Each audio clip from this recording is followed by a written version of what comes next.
কিভাবে অ্যানেক্সার 4 সেটা fill up করবে নতুন যারা এখানে আছে। ফাদার্স বা গার্জেন নেম, যারা বিবাহিত তারা বিবাহের পরেও যদি নতুন নাম তোলেন তাহলে গার্জেন হিসেবে স্বামীকেও দেখাতে পারেন। এছাড়া অথবা বাবার নাম দিবেন, বাবার এপিক নাম্বার যদি থাকে, মায়ের নাম এবং মায়ের এপিক নাম্বার যদি থাকে, স্পাউস নেম যদি বিবাহিত হয় তাহলে তার নামটা এখানে লিখতে হবে এবং তার এপিক নাম্বারটা এখানে দিতে হবে।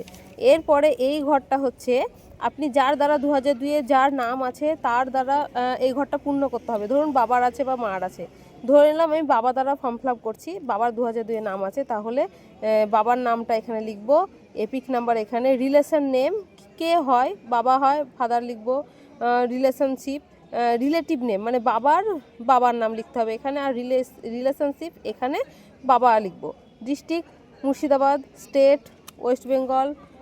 এবার এসি নাম্বার মানে AC number, part number, serial number এই তিনটে দিয়ে দেবো এবং এখানটাতে বিএলওর সিগনেচার হবে এবং বিএলওর ফোন নাম্বার। ব্যাস এটুকুই কাজ ফর্ম 6-এর।